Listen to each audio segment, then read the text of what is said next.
It's time for Coffee Kickstarter, and we'd once again like to welcome you to this great share. So first of all, we'd like to briefly introduce ourselves. So Sam, would you like to start and say a few words about yourself? Hi there, my name is Sam Beddoe. I've got a couple of property businesses and a non-property business, one of which is serviced accommodation in Southampton. The other one is a development company, Revive Holdings, which covers all of Hampshire, and a non-property business too. I left the police in 2015 after a 23-year career with them, so quite a contrast to what I'm doing now. And Sarah, would you like to briefly introduce yourself and then introduce our guest this time? Sure. My name's Sarah Smith. I started in property in 2004. That was when I bought my first property anyway. Definitely not as, I didn't buy it on purpose as an investment. It was just to buy and live in. So I'm very much an accidental landlord. Built up my portfolio that way with single lets, and then branched into HMOs in 2012, and then exclusively focused on them for the next 5 years or so. I've got a bit of experience running an estate agency. I'm a former solicitor, and I've done lots of other bits. For example, Sam and I used to have a rent-to-rent business some time ago. And now I'm just focusing on building my portfolio. I do some other things on the side, Southampton Property Show, and I'm a pit post with these two lovely ladies. I've got a bit of experience. Cool. Karen, do you want to introduce yourself before I... Yeah, I will jump in. I probably should have done that earlier. Thank you. So we all have, I guess, pretty unusual careers. So my background, I originally qualified as an accountant. Well, somebody has to, right? I then went on to work in program and project management and strategic business consultancy in big blue chip industry. But I got really sick and tired of all the politics, the continual changing vision, and I escaped that world in May 2015, and now, like these two ladies, run multiple property businesses, and of course we brand under the name of Property Angels UK, or 3 Property Angels on YouTube. Aside from that, co-host with Sam and Sarah, as they've mentioned, with PIP Southampton, where we have great fun and we have an amazing property community. So that's kind of really me. So back to you, Sarah. So this morning we're joined by my very good friend Chris, who I met, I say, about 3 years ago on a river. Or was it longer than that, Chris? It's a lot longer than that, Sarah. Do you think? Yeah. Feels like a lifetime. Let's call it some years ago on a river. And Chris has achieved tons and tons in property. I'm sure he'll be a massive inspiration this morning for everyone listening. So welcome, Chris. Thanks for joining us. And can we kick off with how you first got interested in property? Okay, well, thank you very much for having me, and great to be here. My property story so far is very similar to many people's in terms of I had a career outside of property, became an accidental landlord. I was in the military and therefore never needed a property, never looked to buy property to live in, but then felt that as I was getting older that it would be a wise thing to do. Bought a property and very quickly realised that I couldn't justify living in it for the odd weekend that I would be able to do so, and sort of quickly thought, well, to really sort of make this quite expensive purchase, as properties are, beneficial to me, and to justify it, I really should rent it out, which basically started off my interest in getting rent as a sort of side hustle, and then I started to look into property investment more diligently and more actually on purpose. I looked into initially sort of all sorts of things, student pods in Istanbul. There was a very glossy brochure that captivated my imagination there. Then there was some very attractively priced properties in Liverpool and Hull. Grimsby seemed a bit upmarket. Anyway, I don't want to sort of go through too many places. And I almost bought property in Hull. Oh, yeah, Hull on Sea. It's yeah, I think it's beautiful sometimes of the year. And so, yeah, I got into property sort of very much on the side with my day job, and yeah, became more and more interested, fascinated by the world, and then transitioned from the day job, did a master's in building surveying to try and professionalize myself, and have since then gone on doing multiple sort of building projects, all sort of buy, refurb, refinance, never sort of touch new build, never being too creative, always sort of using permitted development, extended permitted development rights, trying to be as safe as possible without sort of overexposing myself, and rigidly stuck to single lets. It's great watching other people go down more creative routes of property investment with service accommodation or new build or HMOs, but I've rigidly stuck with what I know, and have enjoyed it so far. You said that you mentioned the day job. I assume you're referring to being in the army. Yes. Was it property that pulled you away from the army, or was it something you were thinking of kind of transitioning from anyway? I think it was more the army pulled me away from the army, but property was definitely what I wanted to get into after sort of starting to learn about how property could be, you know, it was the only asset that people give you money to go and buy it. No one gives you money to go and buy art or classic cars or wine or Bitcoin. And just sort of, for me, I was a very sort of straightforward investor in terms of it's a tangible asset, it's an undersupplied asset, it's key to what we all need in our daily lives. And for me, I much preferred it than speculating on the stock market or looking at anything, you know, any other type of investments. That's what really sort of got to me. And I just wanted to become a surveyor initially, thinking that that would be a good way of becoming more competent and, you know, not screwing it up when I was to do it myself. But quickly sort of realized that I'd much rather get on and do my own thing. But it was a very good sort of learning experience, and I, you know, really appreciated the sort of more academic route that I took initially before getting into this full time. And aside from your buy, refurbish, refinance sort of buy to let, fairly vanilla model, if you don't mind me terming it that. I'm delighted to hear it. You've also got, you've kind of built on the bolt-on, so you've got a building company and a block management company and other bits. Do you want to tell us a bit about those? So those, I mean, there certainly initially was no grand plan. There was no sort of great sort of vision with lots of the things that, you know, you do as you go along. Probably because you'd then sort of think that it wasn't possible and that you would be sort of, you'd not think so far ahead, or certainly I don't. For me, it was a natural progression. I was doing a lot of building work, so I had a lot of different contractors and was sort of learning who's good, who's not, how best to do things. And I started to get people asking me to do work for them, or to project manage, or to supply contractors. So for me, having a building company was a natural evolution, and one way of ring fencing, you know, the very risky nature of construction means that it's good to have a company that's set up with the correct insurance that is purely for that kind of work. And yeah, it professionalized myself so that I could go out and work for third parties and provide hopefully a good and service.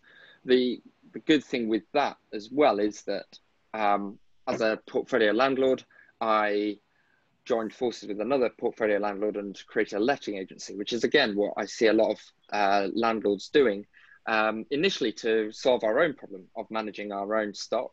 But we felt that we, as self-managing landlords, we could do it ourselves well, after sort of, you know, making the mistakes as you go along initially, learning the ropes. And so we, again, were asked by people, could we manage their property? So again, the letting agency was a natural progression from becoming a portfolio landlord. And the building side works well with that because, of course, there are people that come to me who ask for advice about a property that they're looking to buy, or property that they've just bought, and what kind of work should they do to maximize the value, to get the highest rent, or to be able to flip the property. And I like to work with clients who we do the refurb, and then because I've done the refurb, I know it's good, I can start doing the viewings, and we can then take on the management as well afterwards. So it's a natural sort of progression we can give people.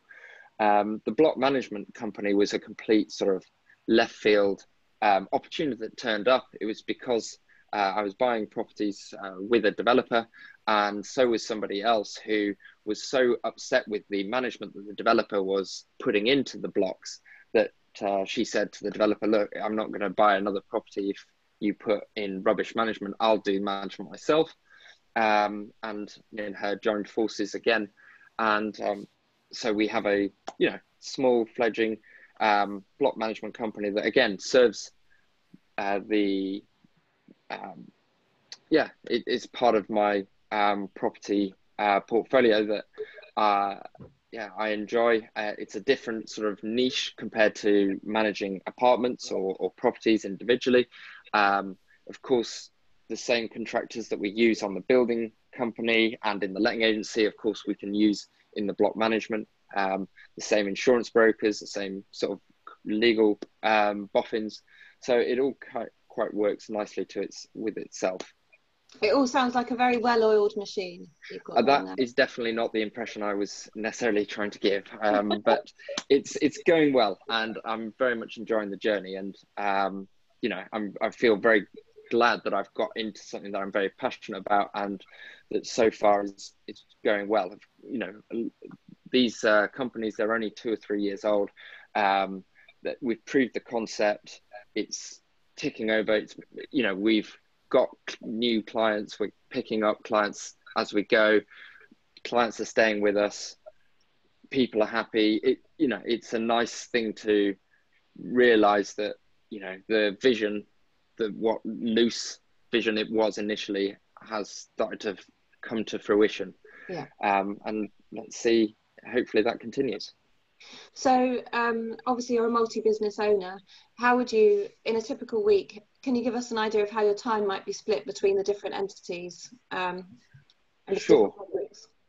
So yeah, it is different hats that you wear. So whether my bread and butter is on a building site, managing the contractors, keeping them with very heavily sugared hot drinks, coffee in the morning, tea in the afternoons, cakes with that in the afternoon if necessary. Even ice.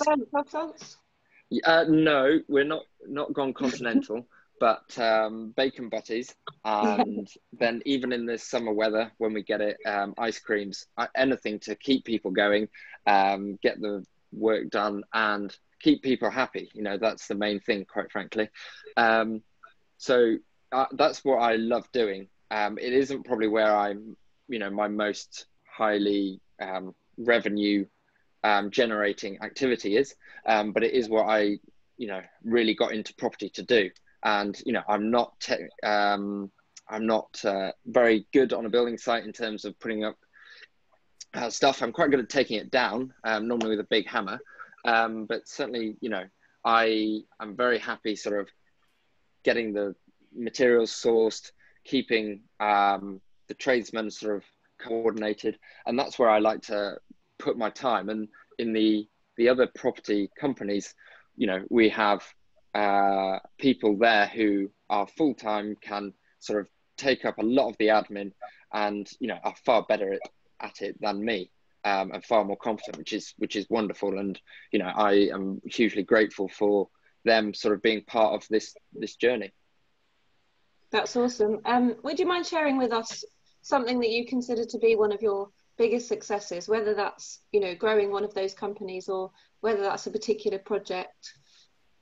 I mean, my projects have got more and more creative and larger as I've gone on. And I've always been very happy with, not trying to do projects that, potentially cause me to overextend myself. Certainly I have done when, and had to go on to expensive bridging, or had to do, work work longer hours than I'd potentially have ideally wanted to over festive periods or whatever. So definitely there's been a lot of times when things haven't gone well, but you know, in hindsight, you look at things with rose tinted glasses in the, you know, when you look back. And I guess, you know, for me, the best project I've done was up in Sheffield, buying sort of at auction. I've been very bad at buying at auction. I've been able to buy pre-auction successfully, but not in the room. I find that auction rooms get very carried away. And, you know, I've gone on to, I did a commercial conversion title split. And for me, that's been my most favorite and probably most creative project. And that was your favourite because it was a bit more creative than what you usually do, or did it make the most money? Or you can say the money word. Yeah, the money was probably one of the best parts of it, in terms of it really went how I'd hoped it would do. I probably spent more money on the refurb, like for things, planning consultants, traffic consultants. I perhaps went overboard and went belt and braces, but I think that made the planning go through a lot quicker, which allowed me to, you know, get the work done quicker, which then allowed me to start generating the revenue from the properties as quick as possible. So, and it also just made me more educated about what they do and how they fit into the jigsaw, so that hopefully as I, you know, get on and do bigger projects, we'll sort of have more experience with dealing with professionals who can bring more things to the party to ensure that, you know, you have a successful project. Definitely, and I think the more things you do, you're learning, aren't you, gradually, and adding to your experience and your knowledge. So that's always great. You mentioned looking back at things you've done with rose-tinted glasses, but perhaps not everything always goes to plan. Sure. For people's benefit listening, would you mind? I mean, they're going to think, you know, obviously you're super successful, which you are, but would you mind sharing something that didn't go quite as well? Sure, absolutely. You can always learn from that. Yeah, definitely. And I mean, you know, there's a definite lesson in something that happened to me recently. You know, I'm definitely not perfect and definitely need to, you know, and hope to continually evolve my processes and make sure that I'm continuing trying to become a better property professional. So quite recently, I did a project for some clients in the building company. We then took on the project and we now manage the property and the tenancy in there. But for me, I wasn't hot on the admin. I wasn't hot on getting the clients to sign the paperwork, the build contract. I wasn't diligent to spend the time because they were friends, because I was super busy, or at least gave that reason. I was very relaxed. I'd done projects like this lots of times before. I'd worked with clients similar to these guys. And just unfortunately, I dropped the ball by not being as swept up as I should be. You know, I've got a building contract. I get people to sign it electronically. It all can be done very cheaply. You know, there's multiple providers out there. You can create a PDF. You can get people to sign it. It's very intuitive, even for, you know, non-geeks like myself. I didn't do that. I then paid the price at the end because property is a risky business. It's an expensive business. It's a business you need to take seriously. And I did. I'm always focused on getting the refurb done, getting the people in to view the property, getting the property then rented out to then start generating an income for the clients. And that is where I focused on too much. And I didn't sort of look after my back end processes to just make sure I had everything tied up neatly, so that should there be any issues at the end, when everything comes out in the wash, that I was as well protected as possible. And absolutely, I've taken a hit on that and I'll move on. It's experience. It's much better to learn from other people's experience than myself. But hopefully I'm going to be in this property world for many years to come. And that's exactly what I hope to do. And so these experiences where you take a hit, you learn from your, you know, things that you could do better. And you just make sure that in future years, you're far more on these things, and that's what I intend to do. But definitely, if I could give any advice, I would say, look, no matter who you work with, no matter what kind of relationship you had previous, when you go into business with people, treat everyone the same as you would do someone who you didn't know, who you can't. You see what people are like when money is really involved, and property projects have a big habit of going over budget. They have a big habit of being delayed, surprises come up, and you need to be able to work with people. And I've been very conscious of only working with people that I want to work with. But yeah, I dropped a ball there, and I'd encourage people to make sure that they try and avoid doing similar like I did. Thanks for sharing that. I think we can all, us three will certainly agree with that.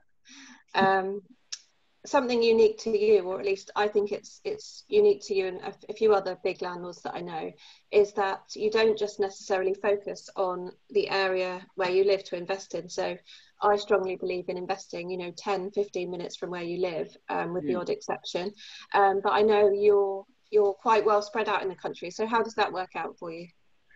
Well, personally, it's not been a huge issue. I think I've been very fortuitous in that, and definitely I can understand why people say, you should learn your patch. You should have, not necessarily where you live, it doesn't have to be, but somewhere that is local to you, say within an hour's drive, and that you can really hone down and learn each street, learn which side of the street, learn, all those sort of nuances about localities. That can protect yourself as much as possible from any downside. But for me, I've tried to protect myself from any downside by being geographically spread. As I say, I've rigidly stuck to single lets. I hope to, and I wish to, diversify my portfolio. I would be very open to going into commercial, industrial, other sort of assets within property, or ways of diversifying where I get my income from, because I as in these unprecedented times, you see how how fragile people's business models can be, despite where these COVID-19 type of things come from. So I've been geographically spread, and it does make things harder, absolutely, because you can't use the same electrician, you can't use the same plumber in every property, you can't sort of deal with things in the same way in different locations. You've got to have different sort of processes. However, I feel it does protect me from any local issues that crop up by having properties spread out. And yes, I've taken a hit and done a lot more driving, and will continue to do so, perhaps, or have to use a larger number of contractors and rely on more people, which of course does make the management more intensive. But for me, I'm being very keen to have a diverse geographic spread of properties. No, I totally understand that. And you talked about protecting yourself from a geographical point of view. And I don't want to say too much on COVID-19, but how did you find yourself well protected when the unprecedented times came along? Is there any changes that you'll make to any of your businesses as a result of COVID-19? Sure. Well, I mean, we've now sort of got into this lockdown for maybe 12 weeks. We're now sort of seeing how the new normal is appearing, and within the letting agency and within the block management company, we've been sort of collecting rents, service charges, and I've now started to see, as well as my own portfolio, how that's performing, how other people's is. I've certainly seen a lot of rent reductions, whether that be deferment or just write-offs. Many landlords in the lower end of the market have been relatively well served in terms of being able to collect their rent. Tenants on lower rents have probably been able to continue to pay their rent better. The government DSS supported tenants have not had any sort of reduction in their receipt of benefits. And it's towards the higher end that you've seen landlords having to sort of negotiate with their tenants. And, you know, from my point of view personally, a lot of the time, single let tenants are in the property for a long time. I certainly encourage them to make the property their home and try and make them feel like they can treat it as their home, you know, painting walls, wallpapering, spending, you know, helping them, you know, to improve the property where necessary, so that they're encouraged to pay the rent. And certainly, you know, there's been a lot of tenants that have been very good to their landlords for a long time, by paying the rent and looking after the property for many years.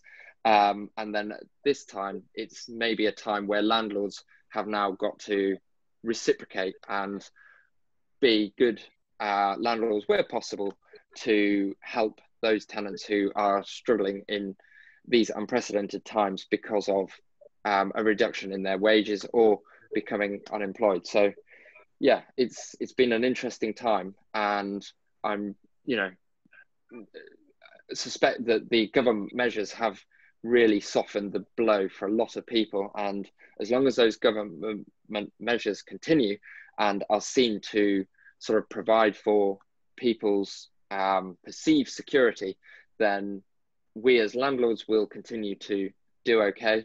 But, you know, I've got student landlord friends who have certainly, you know, found that the students are, you know, in a very difficult position, and other HMO, you know, professional HMO landlords are having similar problems. So I don't think there's one tenant type that has been particularly hit. I mean, service accommodation obviously has been very difficult, but hopefully now things are becoming back to a new normal, and we're all kind of, everyone's wanting to get the economy going again. Everyone's wanting to start moving.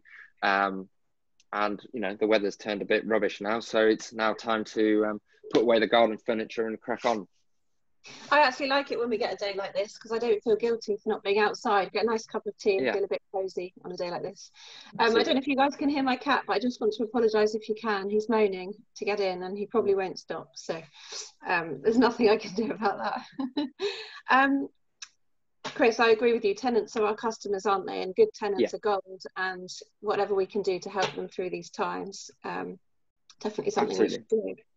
I wanted to touch on goals. You sound like you're similar to me in that you don't necessarily set goals. You work hard and opportunities come up and you choose to do things, not to do things. But are you a goal setter? And if so, how do you set your goals? I'm not a goal setter. I wish I was. I think it would be better if I was. I'm very, and to my detriment, I think I'm not numbers focused, and therefore I find it difficult to create meaningful goals. I think that goals are very important and do help a lot of people, but I think it's horses for courses. I think a lot of people do just fine without sort of being rigidly sticking to SMART goals or what have you. Yeah, I've always just been keen to constantly feel like I'm moving in the right direction, that I'm building up these sort of assets, whether they be a property company, whether they be a property, building these assets up to hopefully provide long-term residual income and long-term sort of wealth building. And, you know, that's for me is what I'm focused on. Regrettably, I don't stick to goals, and I would love to work a way of being able to do so. But yeah, for me, it doesn't particularly work. No, I'm exactly the same, but I know a lot of people do set out their goals, and I'd love to be able to do that too. But for me, it's just asset building and making choices as they come up rather than planning too much. Absolutely. Okay, girls, have you got anything you want to ask Chris before I move on to the final section of the interview? Yeah, I've got a few bits and pieces actually, but firstly, you can see Chris shining. He's obviously serving his purpose and loving what he's doing. So you can see him shining when he's talking about it. But actually, what I wanted to ask you first of all, so you have your own construction company, but you also mentioned that your portfolio was fairly diversified around the country. How does that work? Does the building company travel around the and actually deliver the sites? It certainly used to, definitely. I used to have the same Team Poland that would have a caravan. They would be literally on the driveway. I'd have to buy them a bottle of gas every week for the hob and for the heating. We'd be able to connect. Pun? Portaloo? That was in the caravan, yeah. We'd always have a loo on site that would be maintained in roughly working order. And, you know, that was very important. And we didn't lose too much dignity when using said toilet. Yeah, so I did used to be very keen to drag my contractors around the country, because I'd be very keen to use the same guys. I'd have that working relationship. I'd be keen to make sure that where possible that they knew what I was looking for, knew what would be what I would understand as the best way forward, and therefore then they don't need to ask me so many questions. They don't need to seek guidance, and you know, they also sort of then have the ability to, you know exactly how to deal with problems. And it just makes life so much easier having the same trusted guys. Now, absolutely, that doesn't mean that you as a project manager or as the sort of as at the top of the tree sort of should take your eyes off things, but it does help having the same guys, absolutely. And it's immeasurably useful to, you know, have that working relationship built on trust. And, you know, the fact that, you know, if you pay them on time, if you look after them, if you, yes, you might ask them to work away from home during the week, but, you know, potentially they can then do days and a half. So I had builders that would work, instead of 10 hours a day, they would work 15 hours a day, so that they could then do 3 days a week on site. And actually then they'd probably be getting the same as they would be doing on a normal week. But they were able to get the same amount of money and work on a project further away from home. And, you know, quite frankly, for me, it was like being back in the military sometimes. You know, I've got my sleeping bag, and, you know, living in a property that while you're doing it up is actually quite luxurious compared to some of the places that I, you know, would sleep in the military. So, you know, for me, it's absolutely fine. And it's all part of that experience.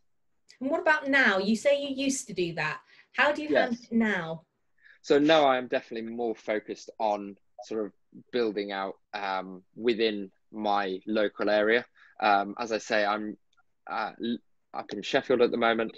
And for me, that's a place that I see as great for property investment. I don't want to talk about it too much, because then everyone might sort of think the same. And, you know, but generally, you know, I'm always, you know, very open that I feel that this sort of area in the north is generally sort of higher returns than the south. Manchester has always been very hot. I would invest in Manchester, and previously did sort of 10 years ago when I first got into property, but I felt it's got too hot. Feel like Liverpool again is slightly behind that on the property curve, but again, pretty you know, that's getting quite hot.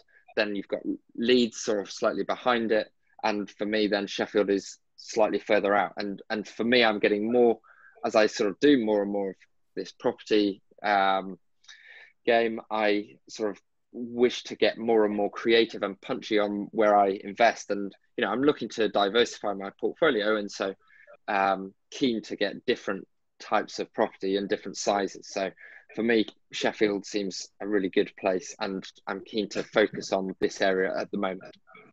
Okay, and something else I picked up on, and it's actually something very dear to my heart. Now, obviously, you're acting as principal contractor for other people as well. Yeah.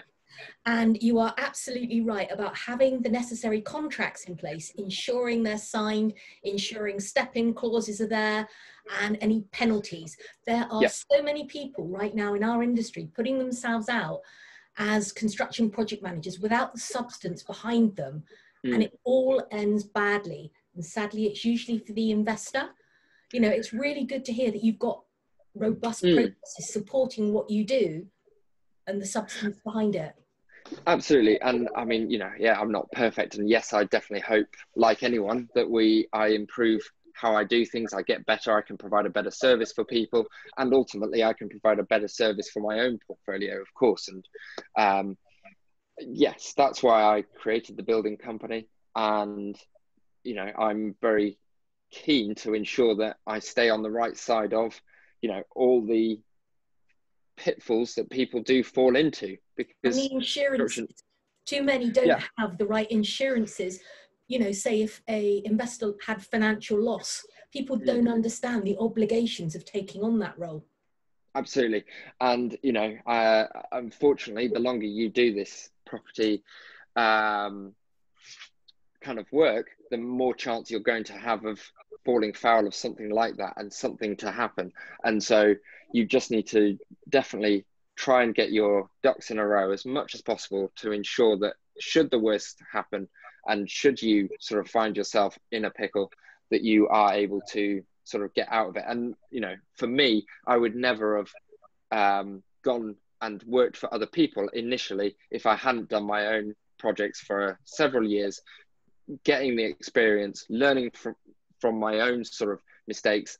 And, you know, one of the great things that I feel sort of the best sort of part of my property world is having all the friends, or property friends, should I say, that I sort of work with and that I socialize with and that I network with. And, you know, that for me is such a big part of allowing me to ensure that I'm as, you know, securitized over any risks as possible. I mean, you can only do so much, but, you know, I've always enjoyed going to visit other people's sites. I've always enjoyed speaking to other people, getting other people's viewpoints, sanity checking, and will continue to do so. And, you know, I think that that's a very important thing that we as property people, where it can be very insular, you can sort of work from home, you can sort of work by yourself, but whereas actually sort of being willing to go out, meet people, learn from people, people are keen to share, people are keen to show off what they do.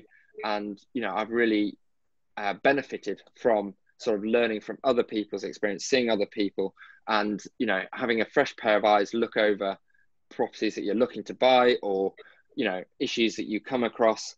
That has been a really great part of ensuring that I'm hopefully doing things as best as possible.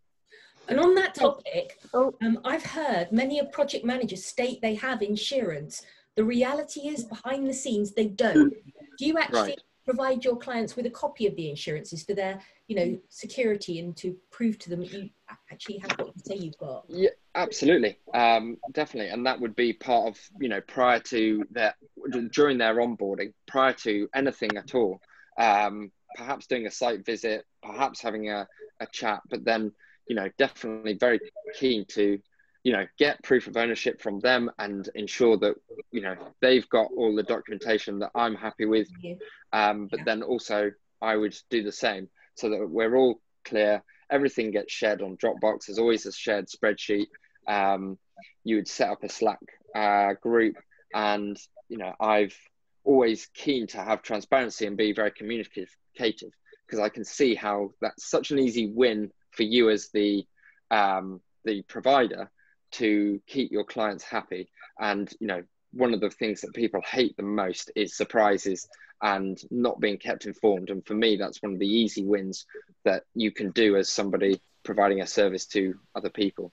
100% agree with you. And it's lack of accountability when something happens, and then failing to deliver on what they said they could do, and suddenly trying to slime out of it. Yeah, it's in our industry, sadly, it seems to happen frequently, and it's so refreshing to hear your perspective on how it should be done. Something that was really nice to hear as well was your use of the term business model. So many people misuse the term strategy in our industry, so that was quite refreshing. And I've got one final thing I wanted to raise, actually, specifically because you come from a regimented background. It's quite interesting to hear that you're not a robust goal setter and plan setter, because you would have followed reconnaissance missions, you know, plans, cast in stone, secret missions, etc., etc. And, you know, you would know what you needed to baseline back to in order to achieve your destination. So not having that set down, do you not find that challenging sometimes, given your background? it probably does make things harder for myself not having rigid goals. And absolutely, I do talk about it as it being something that I wish I was better at. But no, for me personally, I'm all about sort of building up what I, my my investments in terms of, getting the most out of a property. There's always times when before buying a property, for example, you'll put it through a spreadsheet, you'll run the numbers, you'll look at what your plan A is, plan B, plan C, you'll sort of come up, war game it, so to speak, you'll come up with your sort of timeline of how you wish things to go. But kind of in the military, I sort of no plan survives contact with the enemy. And, when I, get my spade in the ground and start cracking on with a project, I do very quickly find that, you find there are so many unknowns that even the best laid plans, of course, need to have a fairly good amount of flexibility. And banding, hopefully, though. So, because yes. normally you have the baseline and banding to allow for, I think it's very important to, very much good to have a goal and to be, focused on that. And, that will, if you, reach for the stars, you'll hit the moon, or whatever the expression is, you very much should sort of have, and I encourage people to have aspirations, but, it's very important to be flexible enough to adapt to changing circumstances and to deal with things that you weren't aware of, and to have that in your mind so that, yes, you didn't achieve plan A. Yes, you didn't pull out all your money that you were maybe looking to do so from said property deal. But, over the long term, property is a very forgiving industry. The longer you hold property, I find the more chance you have of being successful. Effectively, you stay in the game for long enough, you're going to have peaks and troughs, you're going to have bad months, you're going to have problems, but the longer that you keep doing this, the more profitable and the more sort of successful I feel people will be. So I just take that sort of long-term, very holistic approach. Whether that's right or wrong, I'm not sure. But I think I'm hearing you review your lessons, and you don't just look at the lessons, you actually learn and evolve from the lessons. And your modus operandi then is kind of like changed to reflect best practice incorporating lessons. Absolutely. Yeah, no, I mean, you'd be a fool if you weren't sort of improving as you go. And sort of, I am relatively good at, picking up the bits that I have identified from whatever we did on the last project or on the last advertising campaign or marketing or whatever we, tried, didn't work, we tweaked. And, for me, it now allows me to know exactly what type of paint I'm going to use on a property. It now allows me to know exactly what, flooring, whatever it might be. The more you sort of do of these sort of projects, whatever they may be, you can then hone your skills so that you're not having to make as many decisions. You're able to sort of, learn from other people's sort of what they're experiencing with different materials, different ways of, cutting up a property. And, the legislation is constantly changing as well. And, where you've got HMO minimum room sizes coming in and different regulations, and then council tax banding. And in single lets, you've got selective licensing, which isn't selective. So you've absolutely got to make sure you can roll with the punches. And, you need to, that's not just from a physical point of view, but from a tax point of view, from how you sort of structure your ownership. So there's many things to work on and keep up to date with, and no one can be on top of everything to their fullest extent that they can look after themselves. So it's hugely important to have a good accountant, to have a good solicitor, to ensure that you have good people that you, whether they be former mentors, whether they be people you just follow on Instagram, whoever it might be, it is really important to, be open and, be active on all the sort of great resources that are out there at the moment, you know. No, totally agree with you. So you're learning from your lessons. The latter points you mentioned, that probably covers more pestle analysis of what's going on and evolving ahead of the masses, so that your operations manual is current and you're taking advantage of things that might be coming at you, and or advantages ahead of the masses that don't do pestle analysis. Absolutely. Absolutely. Okay, Sam, have you got questions for Chris? Not a question, just a very quick one. I just wanted to reflect back on what you said about taking a hit. You were very pragmatic about that, Chris. Accepting that things will go wrong, but as long as you learn the lesson from it, don't let it hold you back for the future, and inhibit your development and your progress in your property journey, but just accept it and move on from it. I think, you know, recognizing that you can't be on top of everything. You need to, you know, I didn't have my ducks in a row. I didn't have everything lined up, even though I have a Bible, I call it, which is my operations manual, which I do try and keep up to date, which I do want to continually evolve, which I do feel has a lot of good IP and, you know, is a valuable resource. Now, of course, if it's just a Word document on a computer that you never open, of course, it's no good. And, you know, I sometimes, despite sort of doing these sort of things and creating checklists, you know, you don't follow them. You know, we're all fallible individuals. And, you know, that's why I took myself out of being sort of the self-managing landlord for my portfolio, because I just know that, you know, we're going to drop balls every so often. You know, you are managing people in their homes. You know, it is a very serious business. There's, you know, over 150 acts of legislation that you as a landlord must, you know, be compliant with, rightly so. It's going to get more rigorous as, you know, things get more tightly regulated. And, you know, being able to give the work to people who are more involved in that, and more specialized and more, quite frankly, more suited to it. I mean, you know, for me to sit at a spreadsheet or to sit at a computer all day, as I say, would be difficult for me and not what I'd choose to do. And, you know, I much prefer going out, sourcing materials, working on sites with the contractors, keeping projects moving.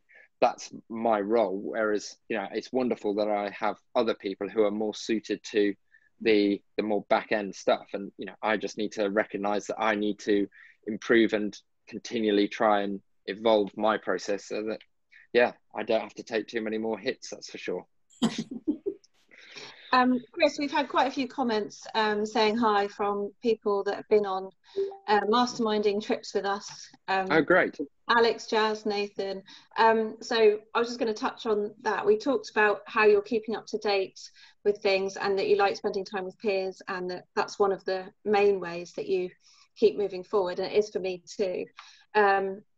But I wondered also whether you attend any networking events or do you have a mentor? Because in PIP, certainly this week, we've been talking a lot about mentors and property sharks and things like that. So, sure.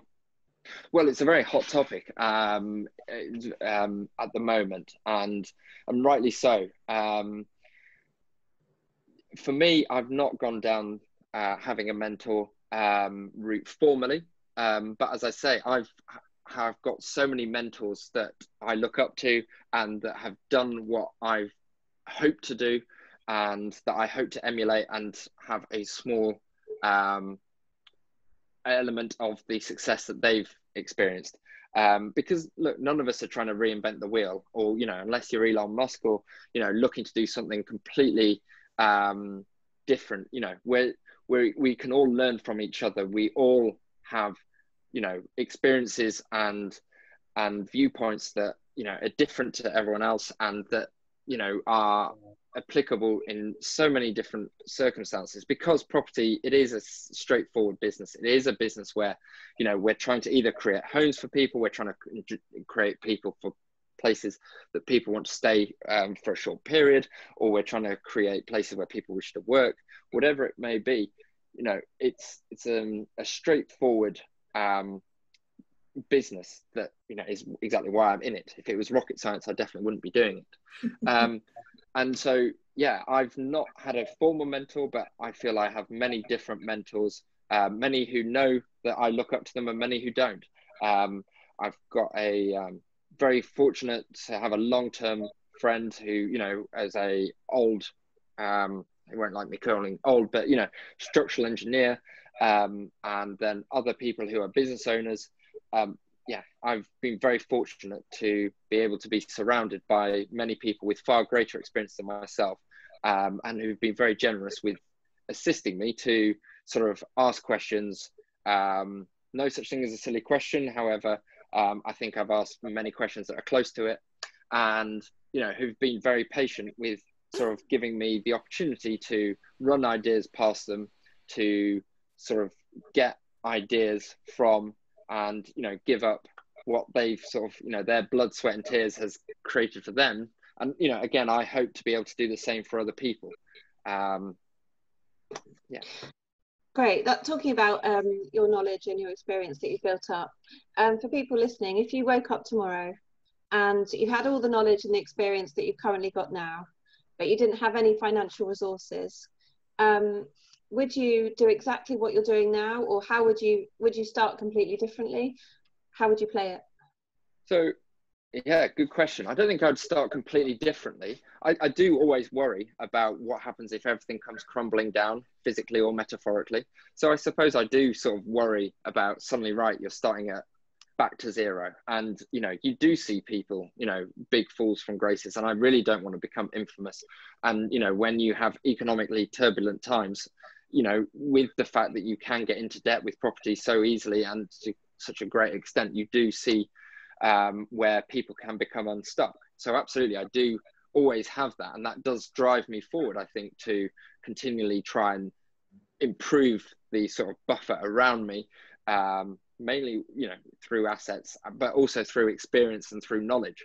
So for me, absolutely, I would be keen to do the same work that I'm doing, but, you know, I'd look to go and work for other people, go and look to work with other people, try and get equity shares, provide, you know, I feel I could provide the experience, I could provide the know-how, the time for people if I was starting from zero again, for people who maybe had the money and didn't have the experience, didn't have the know-how. And so that's how I would look to get back into what I'm doing and look to gain equity, because for me, it's all about gaining equity rather than sort of gaining that initial just short-term cash boost. For me, I'm always looking for the very long term, which can slow you down in the short term. But for me, it's just what I'm happy with at this moment in time. So that's what I'd look to do. I'd look to go out and work for people, provide sort of a good service for people. And, you know, if you provide a good service for people, most likely they know other people, because, you know, we're all work with people with shared interests. So, you know, you could do well for one person and then they would, you know, recommend you, refer you to other people. And I think that's how I would get back into property. Excellent. And is there one tool or resource that you find has really excelled your property journey or been key to your property investing success that you could recommend to others? Yeah, definitely. Well, it's probably not a totally unique one, and it's better than Rich Dad, Poor Dad. But generally, my suggestion would be Audible. And at the same time as Audible, it would also be the podcast app or whatever you listen to your podcasts on. For me, I do a lot of driving. I do a lot of traveling. I, you know, hate sort of feeling like I'm losing life by being sat in traffic or driving up and down the motorways. But I'm really grateful that I have the ability to listen to books and take on learning through podcasts and, you know, gain knowledge while sort of driving, for example. It can be doing anything, you know, quite frankly, decorating or, you know, doing rip outs is, you know, pretty much the most favorite thing I like doing in property. Makes me feel like I've done a real day's work, perhaps. But yeah, so you know, I've been really keen to always listen to podcasts, listen to books while driving, especially. And, you know, I think it's great that you can listen at 2 times speed. I've definitely only got to 1.5 times speed. You know, it's a great way of taking on information that you wouldn't do otherwise. And certainly for me, I don't have the patience to sit down and read. I wish I did. I wish I had the attention span. I wish I had the sort of ability to just, you know, take moments to sort of take on knowledge through reading. But Audible and podcasts have been really good to gain knowledge at such an affordable rate. And that's sort of what I really encourage people to do. You know, yes, there are lots of ways and lots of different things that work for people, expensive courses and weekends in hotel conference rooms can be, you know, great for lots of people and, you know, really motivate people and provide them with a network, whatever else.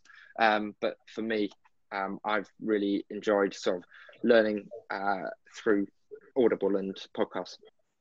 I agree. There's no substitute for podcasts. You can consume so much knowledge and information so quickly and at your convenience. It's amazing, really. Okay, Sam, I don't know if there's anything you want to ask or anything on the social media you want to draw attention to. What's your favourite podcast then, Chris? I don't think I have a favourite. I definitely like going away from property podcasts specifically. I've got good friends that do podcasts such as Savvy Minds podcast, Business Over Beers podcast. There's great property ones, of course, many of which we'll know.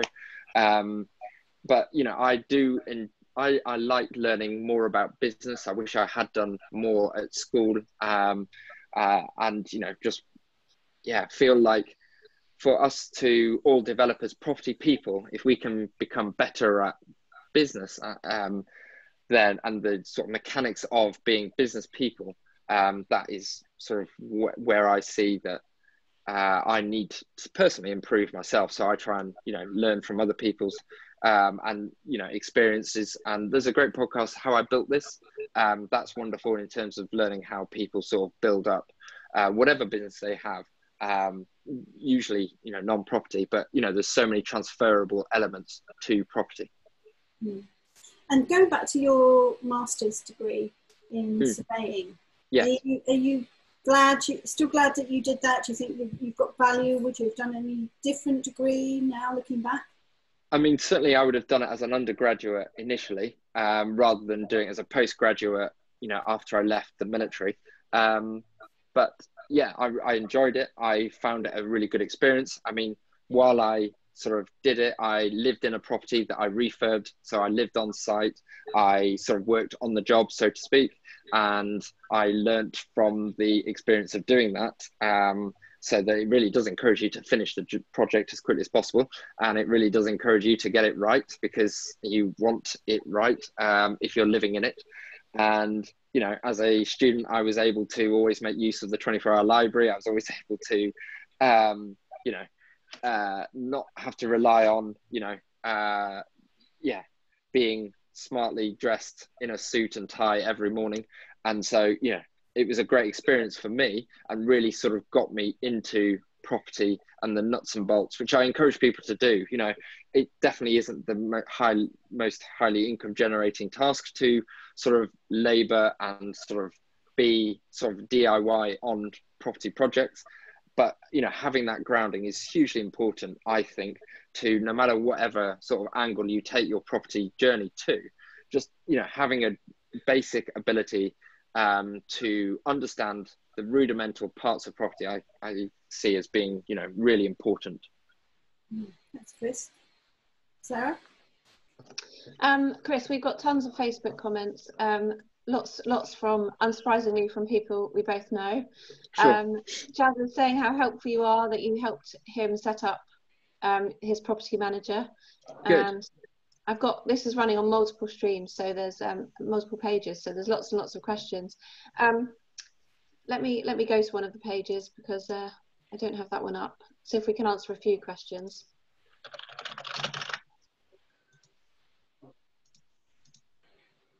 But after this interview, how can people get in touch with you? So I'm fairly active on social media, you know, your Instagram, LinkedIn, Facebook.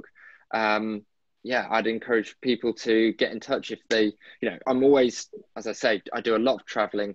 I'm always, as well as sort of listening to podcasts and Audible, very happy to give people a call, give, 10 minutes of advice, whether it's of any use, whether it's valuable, who knows. But, I'm always keen to, see if I can help in any way, and would encourage people to do so. I wish I'd been more keen to seek out people's, help and feedback from when I first got into property. And generally, I don't know if it's just limited or, strictly a property thing, but I do find that people are keen to give back and to, no one knows everything, and everyone brings something to the party. And, definitely I benefit from it as much as, other people, when they think that they're getting value from me, I'm always very confident that I'm learning something.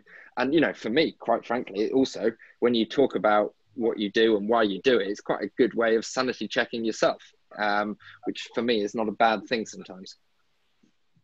One of the questions that someone's put on Facebook is about your power team. So is there any particular member of your power team which is the most valuable, couldn't live without? I don't know. Again, I wouldn't want to give it one person. Certainly the sort of the guys that work in the property companies, the letting agency, the block management companies, they are super important.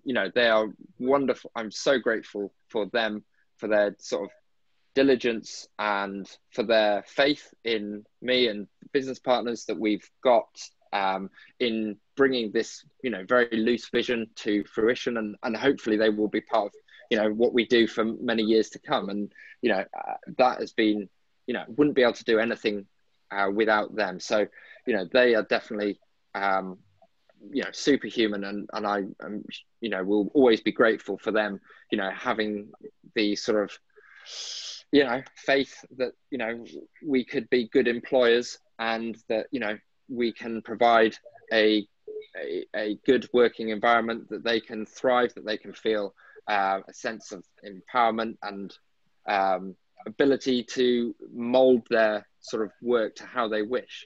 I've been very keen to pass the ownership to them and give people responsibility, allow them, to make mistakes, allow them to try things, allow them to feel that they are, hugely valued. And, that has hopefully meant that, we've got great working relationships, and we'll continue to do so.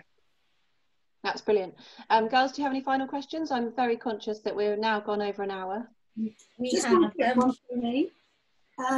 Chris, we've got 6 months left now of 2020 after the rocky ride of the first half. How are you planning to make changes in the latter half of 2020 to sort of get back on track for what your plans were for the whole year? Sure. I mean, we've still got Brexit to come, so maybe that will be the next thing that we go back to once sort of people recover and move on from COVID, if we're able to do so. So I don't see that the sort of latter parts of 2020 will be all sunshine and flowers. I think that we're going to have many years of dealing with the fallout of what we're experiencing currently. I certainly feel like there will be opportunities, and now is a great time for people to look at within themselves, certainly take the time to, now that when things have been quiet, that they can sort of go review internal processes, review their sort of aspirations, and really sort of potentially now tweak their businesses as we will do and we have done, so that when this new normal sort of really, evolves, and yeah, unfortunately there will be, as I say, I think when the government sort of support begins to sort of curtail, yeah, there will be buying opportunities, there will be people looking to part with their assets, there will be people who, have over leveraged, have extended themselves too far, and that will provide opportunities for people such as ourselves to do well. So I think it's definitely a good time, and it's been very valuable for a lot of people, I know, myself included, to be able to take that step back and review take a really concerted effort, because of course we can all sort of take a review while we're busy, but have a look at how things are. And so for us, generally, we've definitely adapted, and we will need to do further to ensure that we're as best placed as possible for dealing with the economic fallout and the sort of whatever else we are having to deal with, such as social distancing and what have you, as letting agents, block managers, and one of those things being virtual tours and viewings. It was always going to be a thing. It always it always was there. The ability, the technology hasn't changed. It's just now people are now being more aware of its benefits, and that's great. And so it's really pushed people towards that. Again, all the sort of electronic signatures for documents, so that there's no transfer of paper. There's so much out there that people can do, and now has been a great time for people to adapt their business models accordingly. I'd like to quickly loop back to when you did your master's. So I've got a little bit of experience with military stuff. I kind of did some work in that space hundreds of years ago in a different life. Quite often the military are very generous when somebody's demobbing, and they allow them to study over the last couple of years before they're out. Did you actually do your master's that way, or was it something you did once you'd exited? No, I did it once I'd exited. Yes, they are very good at resettlement. And the military is a very good institution that we as Brits should be very proud of. Yes, so I did my resettlement in other aspects, just useful, but not property specific. So no, I didn't do it through the military. I probably could have done had I been in there longer. But to be honest, I was only there for the majority of my 20s, so I was very still at the bottom of the food chain. Very much a newbie in the grand scheme of things, but I was very conscious that I wanted to leave before I was 30, before I felt like I'd sort of got too far down the line that I couldn't sort of come out into the big real world outside, and hopefully be of value to it's a great degree to have done, because although you haven't done, let's say, paid mentorship, in a way, this gave you solid foundations to start with, and I think it worked to value a building, to survey a building. And are you still a RICS surveyor now? Are you still registered? No. And so just to be clear, I didn't go through. So I did the degree. I finally got my 2-1, which I certainly didn't get when I was an undergraduate, when I was just sort of planning to go into the military.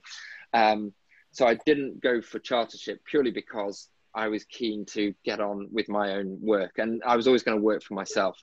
So I could have, and perhaps it would have been better. I'd have certainly got more competence if I had gone on, been chartered, worked as a chartered surveyor. But yeah, for me, I felt like I wanted to get out and do my own thing. But I think it's horses for courses. I think there are many good academic routes. People can do online, people can do sort of PhDs where it's a more academic approach, but then a lot of people sort of are very keen to do evening events, do weekday events, and to do weekend sort of seminars, what have you. And yeah, I think there's so many different elements to networking. It's not always about if it's a mastermind, then everyone's the same, but if then there's someone on a stage, there's hopefully value from that, but then always there's value in the room, there's always value from the peers, and people get so many different things from whatever route they go down, but I would just encourage people to explore and try different things to sort of see what works best for them. Working in your flow, it's understanding I don't know if you've done it, your wealth dynamic, and then actually working on the things that make you shine and trying to leverage and outsource what doesn't as soon as possible. Absolutely. Yeah, definitely. If you can do the work that you're good at and pass the work that you're not good at to someone who's better than you, then having that you know, ability will mean that you've got more chance of success, and you're able to focus on what you enjoy, which therefore means that you can do what you're good at. Because I can tell you there's plenty of things I'm not good at, and that I'm really grateful that I have people that I rely on, trust implicitly, and I'm, you know, really fortunate to have work with me, and, you know, it all helps us succeed. Totally agree, but it's not just not being good at, it's not liking. You might be brilliant at it, but it might be so horrific when you do it, it stresses you out because you just don't enjoy it, so it needs to go. Absolutely. Now that's been brilliant. Thank you, Chris. Back to Sarah. Yeah, thank you, Chris. I think it's time to wrap up, unfortunately, but thank you so much. I'm sure people have got tons and tons from this. We've had loads of comments and things on social media. Excellent. Yeah, thank you so much for joining us. No, well, thank you. To maybe go back as well and have a look at the comments and answer any individual questions we didn't tackle. That'd be brilliant. Thank you. Definitely. Okay, so thanks, Chris, and thank you so much to everyone who joined in today and who joined the live on Facebook. We hope you're enjoying these interviews every Thursday at 9 AM, and have a good day, everyone. Thank you, everyone. Have a great day, and see you all soon. Bye. And thank you again, Chris. It's been brilliant. Cheers. Thank you.